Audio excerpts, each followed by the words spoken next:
회심 시리즈 7번째 말씀입니다. 아버지께 돌아가는 결단이 필요합니다 라는 제목으로 함께 말씀을 나누기를 원합니다.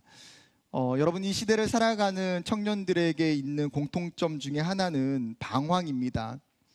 사실 우리는 청소년 사춘기에만 방황의 시간이 있는 줄로 생각했지만 오히려 청년의 시간들을 보내면서 나에게 다시 더 큰 방황이 온다는 것을 경험할 때가 있습니다.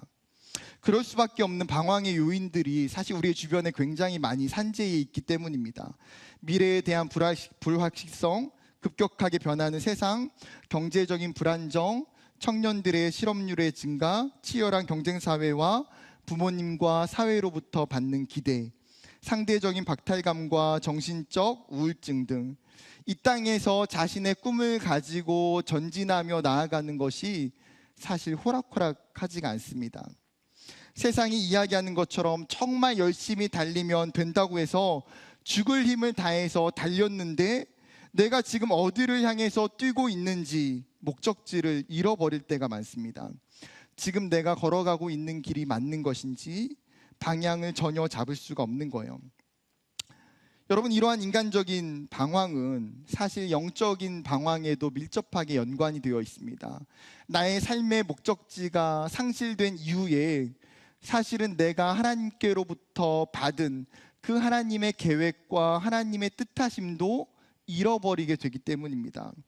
세상의 성공을 위해서 신앙을 던지고 영적인 집을 떠나왔습니다. 지금은 내 삶이 중요하니까 신앙은 잠시 내려놔도 되겠지라는 마음 때문에 내가 언제든지 마음만 먹으면 다시 돌아갈 수 있다고 생각했어요. 그런데 어느덧 시간이 3년, 5년, 10년이 순식간에 지나가 버립니다. 문제는 여전히 영적인 집으로 돌아가지 못하고 있는 청년들이 많다는 거예요. 여러분, 오늘 예배를 드리는 청년들 중에도 어쩌면 내가 방황의 시간들을 지나간 청년들도 있을 수 있습니다. 혹은 내가 지금 이 시간이 나에게 있어서는 방황의 시간을 보내고 있는 청년들도 있을 수 있습니다. 그렇다면 오늘 말씀을 통해서 하나님께서 우리에게 우리가 방황을 하면서 이 땅에 살아가고 있는 우리의 죄인된 모습이 무엇인지, 그리고 우리가 회심이라는 이 놀라운 하나님의 은혜를 통해서 어떻게 하면 이 방황을 멈추고 다시금 믿음으로 나아갈 수 있는지를 살펴보았으면 좋겠습니다. 오늘 본문은 우리에게 굉장히 친숙한 본문입니다. 보통 사람들이 이 본문을 가지고 뭐라고 표현합니까? 탕자의 비유라고 이야기합니다. 비유는 이렇죠. 어떤 사람에게 두 아들이 있었고 그 중에 어떤 아들이 문제입니까? 어떤 아들이 문제예요? 둘 다 문제예요. 둘 다. 사실은 첫째 아들도 문제고요, 둘째 아들도 문제입니다. 성경을 보면서 진리를 깨닫게 돼요. 웬만한 집구석에 정상을 찾는 것은 어렵구나. 우리 집도 그렇고 여러분의 집도 다 마찬가지잖아요. 여러분, 이러한 본문들이 사실 굉장히 위로가 됩니다. 오늘은 이 두 아들 중에서도 둘째를 중심으로 살펴보려고 합니다. 비유의 둘째의 이 아들은 사실 죄인의 모습을 가장 정확하게 보여주고 있는 모습이기 때문이에요. 여러분, 그에게는 세 가지의 모습을 찾아볼 수 있습니다. 첫 번째는 아버지의 것을 나의 것으로 착각하는 오만함입니다. 여러분, 고대 근동의 지역에서는 부모의 재산을 분할하는 경우에는 부모의 죽음이 임박하거나 부모가 죽고 난 이후입니다. 여러분, 생존해 있는 아버지에게 자신의 유산을 떼어달라고 하는 것은 아버지가 빨리 죽기를 바란다는 의미예요. 그렇게 아버지가 건강함에도 불구하고 유산을 요구하는 것은 불효이자 배은망덕한 행동입니다. 그러나 이 아들은 너무나 뻔뻔하고 당당하게 아버지에게 유산을 요구해요. 아버지, 나중에 저에게 주실 유산을 그냥 지금 주세요. 아버지 언제 돌아가실지 모르니까 저는 그 돈을 받아서 지금 사용하고 싶어요. 이 아들에게는 아버지를 향한 공경과 공손함의 태도는 전혀 보이지 않고 굉장히 오만하고 불손한 태도뿐입니다. 아버지에게 유산을 요구하는 이 아들의 가장 심각한 문제는 뭘까요? 여러분, 이러한 태도 속에 이 아들에게 나타나고 있는 잘못된 마음의 중심은 무엇입니까? 아버지의 재산을 내 몫이라고 생각하는 거예요. 아버지의 재산을 너무나 당연하게 내 것이라고 여기는 거예요. 오늘 본문의 둘째 아들도 마찬가지예요. 아버지의 재산을 위해서 자신이 기여한 것은 아무것도 없습니다. 그럼에도 불구하고 아버지의 재산을 내 몫이라고 여기는 거예요. 여러분, 이러한 모습은 남의 이야기가 아니라는 거죠. 성경에 나오는 이 아버지는 누구를 이야기하는 걸까요?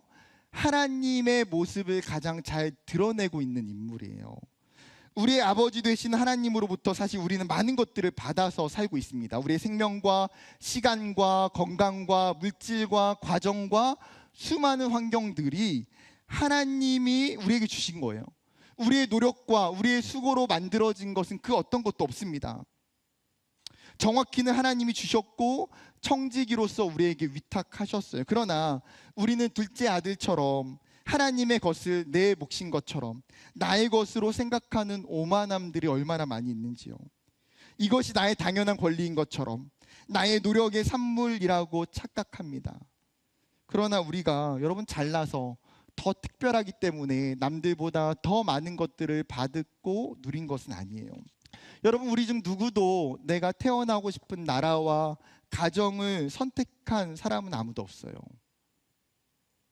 종교적인 자유, 기독교적인 배경, 부유한 경제적 환경을 선택해서 태어난 사람도 아무도 없습니다. 우리가 태어난 모든 환경과 상황은 하나님의 전적인 주권이고 섭리예요. 그렇게 그 어떤 것도 사실 나의 것이라고 주장할 수가 없다는 거예요. 하나님의 은혜로, 하나님의 선물로 받은 것들입니다. 그런데 우리는 종종 스스로가 내 삶의 주인이라고 생각해요. 지금 내가 가지고 있는 것들을, 지금 내가 누리고 있는 것들의 주인이 나라고 생각해요. 이것이 죄인된 우리에게 나타나는 첫 번째 현상입니다. 두 번째는 아버지로부터 분리되고자 하는 자기 중심성이 있다는 거예요. 여러분, 둘째 아들은 아버지의 유산을 요구했고 그것을 받아서 집을 나가게 됩니다. 그런데 오늘 성경의 본문을 자세히 보면 이 아들이 아버지의 유산을 가지고서 다른 도시나 다른 마을로 간 것이 아니에요. 성경은 뭐라고 표현하고 있습니까? 먼 나라로 갔다. 즉 아예 해외로 이민을 가버렸어요. 이것은 아버지의 통제가 없는 곳으로, 완전하게 분리된 곳으로 떠났음을 의미합니다. 이 아들은 아버지를 떠나서 그냥 제멋대로 살고 싶은 거예요. 아버지의 간섭으로부터 자유롭고 싶고 내 뜻대로 내 삶의 주인이 되고 싶은 것. 여러분, 이것이 죄인된 우리에게 나타나는 현상이라는 거예요. 여러분, 우리는 누군가로부터 간섭받는 거 정말 싫어합니다. 혹시나 여러분 중에 누가 나를 간섭하는데 막 그것 때문에 희열을 느끼거나, 누가 나 간섭해 주는데 그것 때문에 에너지를 막 얻는 사람이 있습니까? 있으면 옆에 사람이 손을 꼭 잡고 기도해 주세요. 하나님 얘를 고쳐주세요. 여러분, 우리는 타인의 간섭이 없이 내 맘대로 살고자 해요. 문제는 이러한 태도가 육체적인 부모에게 뿐만 아니라 영적인 하나님께도 나타난다는 거예요. 죄인된 우리는 하나님께 순종하고 하나님의 말씀을 따르기보다 불순종하기를 원하고 하나님과 분리되고 싶어 해요. 하나님 안에 거하기보다는 세상에 나아가서 세상을 즐기며 살고자 해요. 그로 인해서 하나님과 우리와의 관계는 더욱 멀어지고 깨지게 되는 거예요. 세 번째의 특징은 뭐냐면 자신의 욕망을 따라 살고자 하는 방탕함입니다. 먼 나라로 떠났던 그 아들이 열심히 일을 하고 신앙을 지키고 돌아와서 부모님께 효도를 했으면 성경의 이야기가 얼마나 훈훈하고 좋겠어요. 그런데 이 아들은 자신의 전 재산을 허랑방탕하게 사용합니다. 30절에 가서 형의 이야기를 빌리면 이 동생은 어떻습니까? 여러 명의 창녀들과 함께 자신의 인생을 즐기며 그 모든 재산을 허비했다는 거예요. 자신의 많은 재산으로 부를 뽐내고 쾌락을 위해서 자신의 유익만을 위해서 살았어요. 처음에는 세상에 그 욕망을 쫓아가는 삶이 즐겁고 멋있어 보일 수 있습니다. 이것이 내가 생각했던 꿈이고 행복인 것처럼 느껴질 수 있어요. 그러나 자신의 욕망을 따라가는 그 삶에는 참된 행복이 없다는 거예요. 욕망은 우리를 죄에 빠뜨리게 하고 우리로 하여금 우리가 가지고 있는 것들을 허비하며 우리의 신앙과 삶을 다 무너뜨리게 만들어요. 여러분, 지금 둘째에게 나타나고 있는 이 세 가지의 죄인된 특징들은 사실 이 둘째 아들만의 이야기가 아니라는 거예요. 이 시대를 살고 있는 우리의 이야기고 우리의 삶의 모습 속에는 이것들이 전부 다 사실 있어요. 그렇다면 하나님을 떠나서 자신을 위해 살았던 그 인생의 결과가 무엇입니까? 여러분, 둘째가 자신을 위해서 살았을 때에 그 삶의 행복과 기쁨이 있었을까요? 자신의 꿈과 소망을 이루었습니까? 아니요. 성경은 그 결말을 정확하게 보여주고 있습니다. 14절부터 16절 말씀. 다 없앤 후 그 나라에 크게 흉년이 들어 그가 비로소 궁핍한지라 가서 그 나라 백성 중 한 사람에게 붙여 사니 그가 그를 들로 보내어 돼지를 치게 하였는데 그가 돼지 먹는 쥐염 열매로 배를 채우고자 하되 주는 자가 없는지라. 여러분, 그는 자신의 모든 재산을 허랑방탕하게 다 사용했습니다. 순식간에 가지고 있는 재산이요, 아무것도 남지가 않았어요. 돈이 있을 때에는 주변에 수많은 친구들과 사람들이 바글바글 했는데 돈을 다 사용하고 나자 그의 주변에는 아무도 남지 않게 됩니다. 오직 그에게 남겨진 것은 자신의 몸뿐이에요. 그런데 얼마 지나지 않아서 그 나라에 어떤 일이 생깁니까? 큰 흉년이 생기게 돼요. 결코 우연이 아니죠. 성경에서 흉년은 하나님의 심판과 징벌을 상징하는 것입니다. 자신이 지었던 그 죄의 결과가 이 둘째 아들에게 찾아오는 거예요. 마치 큰 흉년과 같이 더 이상 내 힘으로 돌이킬 수 없고 내 힘으로도 극복할 수 없는 고통스러운 상황을 마주하게 됩니다. 문제는 이게 끝이 아니라는 거예요. 그는 자신의 생계를 이어가기 위해서 결국 노동의 현장에 들어가게 됩니다. 성경은 한 사람에게 붙여 산이라고 표현해요. 즉 숙식이 제공되는 일을 찾았어요. 그런데 그 일이 무엇입니까? 돼지를 치는 거죠. 여러분, 보통 사람들에게 지금 우리의 시대 속에서는 돼지를 사육하는 것은 전혀 문제가 되지 않지만 유대인들에게는 심각한 문제예요. 신명기의 말씀에 보게 되면 여러분, 돼지는 부정한 짐승에 분류되었습니다. 신명기 14장 8절이에요. 돼지는 굽은 갈라졌으나 책임지는 못함으로 너희에게 부정하니 너희는 이런 것의 고기를 먹지 말 것이며 그 사체도 만지지 말 것이니라. 여러분, 유대인이었던 이 둘째 아들이 이 사실을 몰랐을까요? 아니요. 그는 유대인으로서 자신의 가정 속에서 이러한 문화와 이러한 배경 속에 자랐기 때문에 너무나 정확히 잘 알고 있어요. 그럼에도 불구하고 그에게는 지금 다른 선택지가 없는 거예요. 자신의 삶을, 자신의 목숨을 지키기 위해서는 이 일을 할 수밖에 없는 거예요. 그런데 그가 그렇게 들어갔던 그곳에서 그는 노동력을 착취당합니다. 제대로 된 임금과 식사를 제공받지 못해요. 너무나 배가 고픈 나머지 돼지가 먹는 쥐염 열매라도 먹고자 해요. 여러분, 쥐염 나무는 캐롭 나무라고 불리는데 이스라엘을 포함한 지중해 연안에 굉장히 흔한 나무입니다. 이 나무에는 길쭉한 꼬투리 모양의 열매가 맺히게 돼요. 초록색이었던 열매는 한여름이 지날 무렵에 갈색으로 변하게 됩니다. 그리고 이 열매는 주로 가축의 사료로 사용되었고 가난한 사람들이 정말 먹을 것이 없을 때에 마지막에 먹는 식량이었어요. 즉 여러분, 이 둘째 아들이 지금 쥐염 열매를 먹고자 했다는 것은 그의 비참한 신세를 정확하게 보여주고 있는 장면이에요. 이처럼 아버지를 떠나서 자신의 욕망을 따라 살아갈 때에 그에게 남겨진 것은 아무것도 없어요. 희망이라고 찾아볼 수 없는 절망적인 상황, 외로움과 쓸쓸함과 뼈에 사무치는 실패와 허무감만 가득 차는 거예요. 여러분, 성경은 둘째 아들을 통해서 우리에게 하나님을 떠난 인생의 결말이 무엇인지를 보여주고 싶은 거예요. 너희가 하나님을 떠났을 때에 어떤 인생으로 살게 되는지를. 사랑하는 여러분, 하나님과 분리된 우리의 인생은 뿌리가 잘려져 나간 나무와 같아요. 근원이 끊어져 버렸기 때문에 그 나무에는 생명이 없어요. 시간이 지나면 마르고요, 시간이 지나면 죽게 돼요. 그 사람이 얼마나 많은 세상적인 부를 소유했는지도 모르겠지만 여러분, 모든 사람에게 이 진리가 변하지 않아요. 하나님은 오늘 둘째 아들을 통해서 우리에게 물으시는 거예요. 너의 삶은 어떠니? 지금 우리가 이 둘째와 같이 하나님을 떠나서 고통 중에 있는 것은 아닌지 오늘 물어보세요. 여러분, 우리가 만약 둘째 아들의 모습이라면 그러면 어떻게 해야 될까요? 인생에 소망이 없을 때에, 방황하며 살아가고 있을 때에 우리는 어떻게 해야 될까요? 오늘 비유의 둘째 아들은 어떻게 회심을 하고 있는지를 정확히 가르쳐주고 있어요. 이것이 우리의 회심에 굉장히 중요한 적용적 단계들이 될 수 있다는 거예요. 이 단계들을 잘 보셔야 돼요. 첫 번째 단계는 객관적으로 자신의 죄를 보아야 한다는 것입니다. 17절 말씀 같이 읽어볼까요? 시작.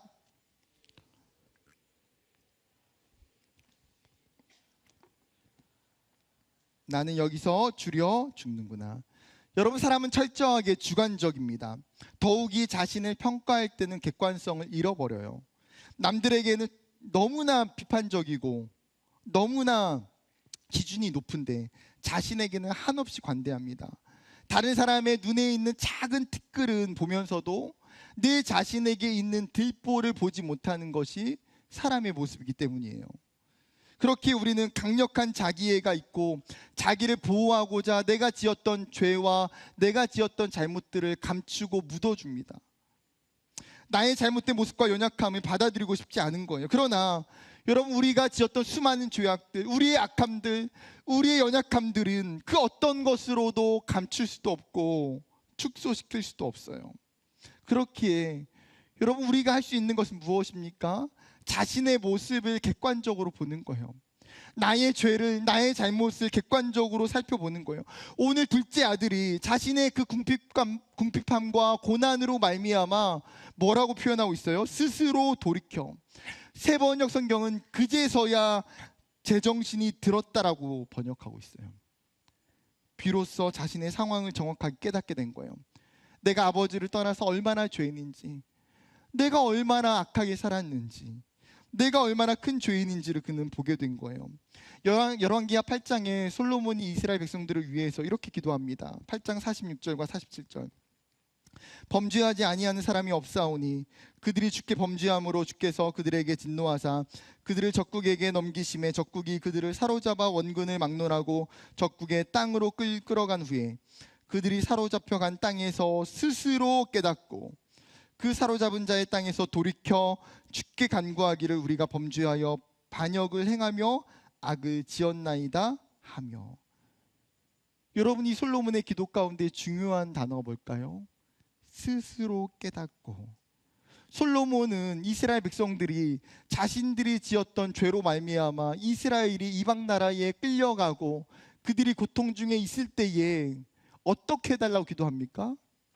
그 상황에서, 그 처참한 상황에서 자신들이 지었던 죄를 생각나게 하시고 깨닫게 해달라고 간구하는 거예요. 여러분, 우리가 회개하기 위해서 가장 먼저는 자신의 죄를 발견하는 거예요.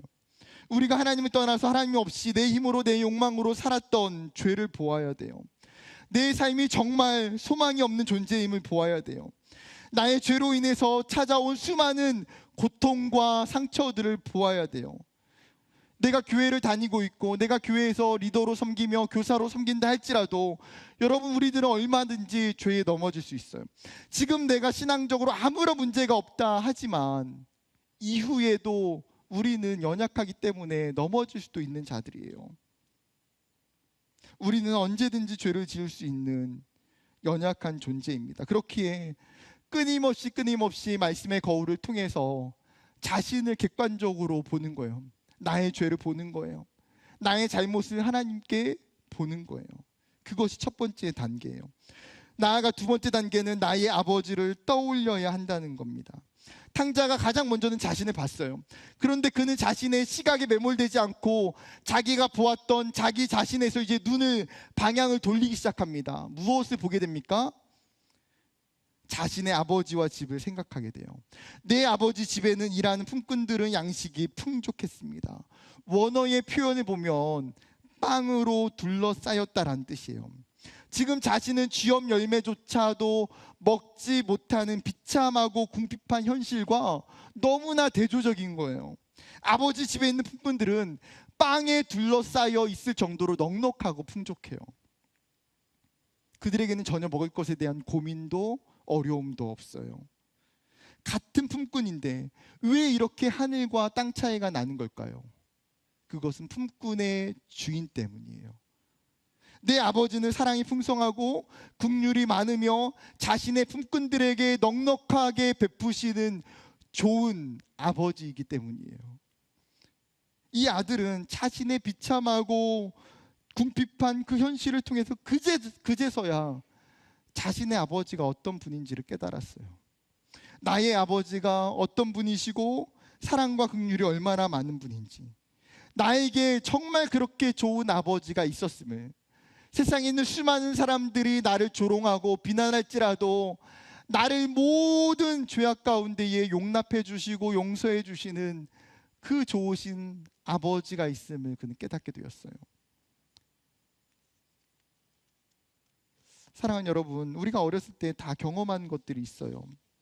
정말 어린아이는 아버지를 보면서 그 아버지가 마치 슈퍼맨과 같은 존재처럼 보여져요.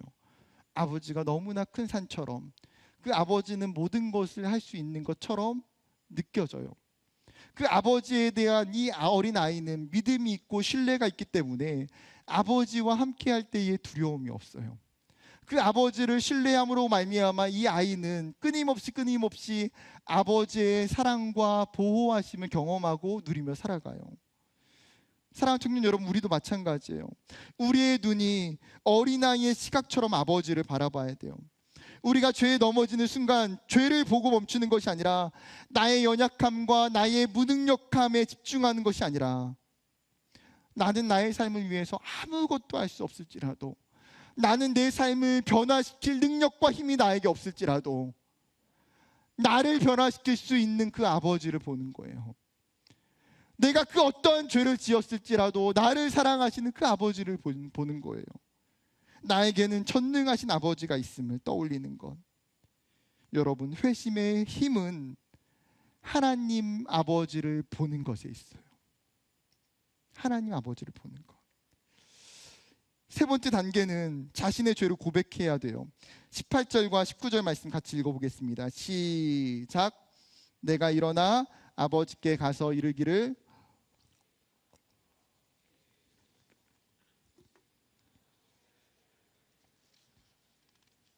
나를 품꾼의 하나로 보소서 하리라 하고. 둘째 아들은 자신의 잘못을 깨닫고 고백합니다. 내가 하늘과 아버지께 죄를 지었습니다. 저는 너무나 부끄러운 죄인이라 아버지의 아들로 불릴 자격이 없어요. 아버지, 저의 잘못을 용서해 주세요. 그는 자신의 죄를 인정하고 고백해요. 그리고 자신의 이 결단처럼 아버지 앞에 21절에 나아가서 동일하게 아버지께 고백합니다. 여러분, 바로 이것이에요. 탕자와 같이 우리가 아버지께 돌아가기 위해서는 죄를 고백하는 것이 필수예요. 내 입으로 나의 잘못과 나의 죄를 고백하는 것. 나의 죄가 무엇인지 모르고 인정하지 않는다면 여러분, 그 사람은 아버지께 돌아갈 수 없어요. 진정한 회개의 고백이 없다면 하나님 앞에 그 누구도 설 수 없어요. 그러나 우리가 죄를 고백할 때에 하나님은 우리를 향해서 용서의 길을 열어주세요.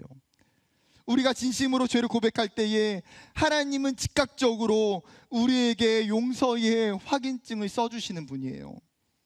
시편 32편 5절에 내가 이르기를 내 허물을 여호와께 자복하리라 하고 주께 내 죄를 아뢰고 내 죄악을 숨기지 아니하였더니 어떻게 됩니까? 곧 주께서 내 죄악을 사하셨대요. 요한일서 1장 9절에 만일 우리가 우리의 죄를 자백하면 하나님은 미쁘시고 의로워서 어떻게 하십니까? 우리의 죄를 사하시며 우리를 모든 불의에서 깨끗하게 하실 것이요. 여러분, 이것이 진리 아닙니까? 여러분, 이것이 사실이고 이것이 하나님 우리에게 주신 약속 아닌가요? 우리가 지었던 수많은 죄에 대해서 하나님께 고백할 때에 하나님은 그 우리의 죄의 리스트들을 다 영적인 지우개로 지워주신다는 거예요. 그분은 생각지 않는다는 거예요. 그분은 모든 우리의 악함과 불의에서 우리를 깨끗하게 해주세요. 그것이 하나님의 약속이기 때문에. 하나님을 레위기에 이렇게 말씀하세요. 쉬운 성경입니다. 26장 40절과 41절. 그러나 만약 백성이 자기 죄와 조상들의 죄를 고백하고 그들이 나에게서 등을 돌렸음과 나에게 죄를 지었음을 고백하고 내가 그들의 죄 때문에 등을 돌려 그들의 원수의 나라로 쫓아냈음을 고백하고. 여러분, 이스라엘이 범죄함으로 말미암아 이방에 끌려가고 고통을 당할 때에 쇠약해지고 소망이 없는 상황 속에서 그들에게 꺼져가는 그 희망은 무엇입니까? 너희가 고백하고 또 고백하면 내가 그 고백을 듣겠다는 거예요. 너희가 아무리 소망이 없어도 너희가 고백하고 나에게 죄를 또 고백하면 내가 그것들을 다 기억하겠다는 거예요. 여러분, 죄에 회복하게 하는 강력한 힘은 고백에 있어요. 감정적인 눈물보다도 어쩌면 더 중요한 것은 정직한 고백이에요. 정확한 고백이에요. 내가 하나님 앞에 무엇을 잘못했는지, 내가 정말 어떠한 죄인인지, 내가 얼마나 악한 자인지를 정확하게 고백하는 것. 우리가 하나님을 떠나서 지었던 모든 악함들을 정확하게 고백할 때에 하나님은 우리를 그냥 내버려 두시지 않으세요. 하나님은 그 언약을 기억하시고 그들을 다시 회복시켜 주신다고 말씀하세요.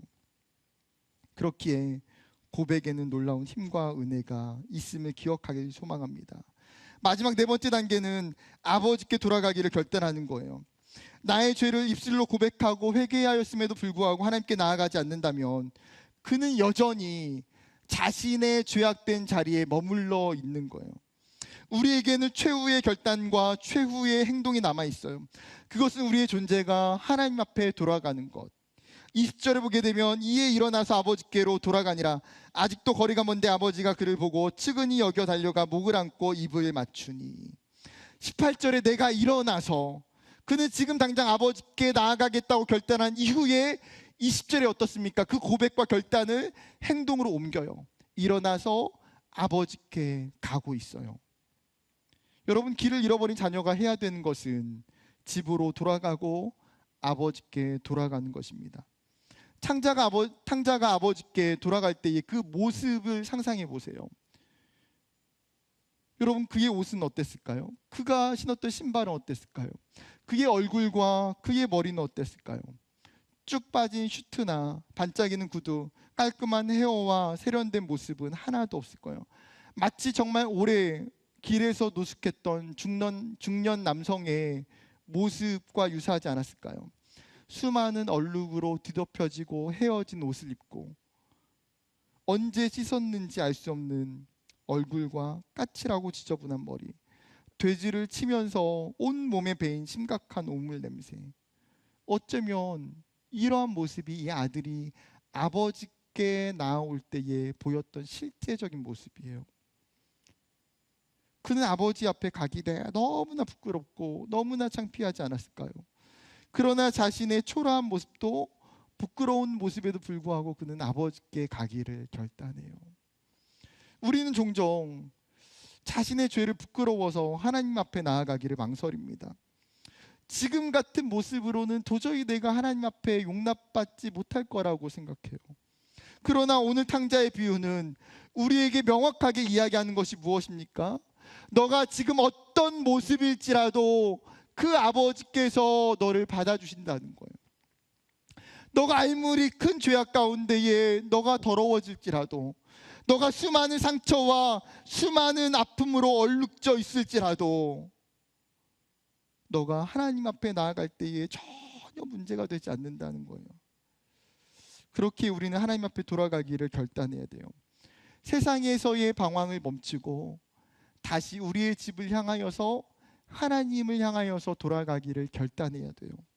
탕자는 자신이 아버지께 돌아갈 때에 엄청난 기대를 가지고 돌아간 게 아니에요.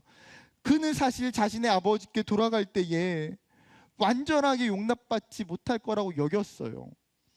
그래서 그가 아버지를 향했던 기대치가 무엇입니까? 예전에 자신이 받았던 아들로서의 대우가 아니에요. 그는 자신이 그 집에, 아버지의 집에 품꾼의 하나 정도만 되어도 땡큐라고 생각해요. 그래도 충분하다. 범죄한 인간이 하나님의 용서와 하나님의 사랑과 하나님의 용납에 대해서 생각하는 수준은 사실 이 둘째 아들과 같아요. 우리도 마찬가지잖아요. 죄인인 내가 어떻게 완전히 용납받을 수 있어? 내가 이미 다 죄를 지었는데 어떻게 내 인생이 죄를 짓기 이전에 과거로 내가 어떻게 다시 돌아갈 수 있겠어? 그러나 아들이 아버지께 돌아갈 때에 그 아버지의 반응이 무엇입니까? 아들을 향해서 혼내지 않아요. 아들에게 내가 너를 우리 집 호적에서 봤다. 너는 더 이상 아들이 아니야. 다른 집으로 가. 이렇게 말하지 않아요. 오히려 정반대죠. 아들에게 제일 좋은 옷을 입히고 그 손가락에 가락지를 끼워서 아들의 신분을 회복시켜요. 이 아들의 더러운 신발을 벗기고 새 신을 신기고 이 아들을 위해서 살찐 송아리를 잡아 잔치를 베풀어줘요. 여러분, 이것이 어떻게 가능합니까? 우리의 아버지가 한없이 자비하신 분이기 때문이에요.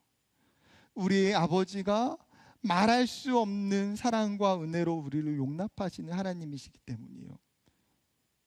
성경은 그 하나님의 사랑을 이렇게 설명합니다. 요한복음 3장 16절, 하나님이 세상을 이처럼 사랑하사 독생자를 주셨으니 이는 그를 믿는 자마다 멸망하지 않고 영생을 얻게 하려 하심이라. 죄인인 나를 위해서, 죽을 수밖에 없는 나를 위해서 하나님은 어떻게 사랑하셨습니까? 자신의 하나뿐인 아들을 이 땅에 내어주셨어요. 그 아들을, 우리의 죄를 대신해서 십자가에 달려 죽게 하셨어요. 우리가 죽을 수밖에 없던 그 죄인된 존재를 하나님은 우리를 영원한 구원으로 인도하셨어요. 여러분, 그 십자가의 사건 앞에서 우리는 하나님의 그 사랑을 의심할 수 없다는 사실이에요. 여러분, 말씀을 맺으려고 합니다. 여러분, 다시 그 사랑에 힘입어 하나님 앞에 나아가기 원합니다. 나의 힘으로, 나의 모습과 의지로 하나님 앞에 나아가는 건 아니에요. 그분이 나의 아버지시고 우리가 하나님의 아들이기 때문에 지금 내가 하나님을 떠나왔다면 우리의 죄를 뉘우치고 그 아버지께 돌아가는 저와 여러분 되기를 주님의 이름으로 축복합니다.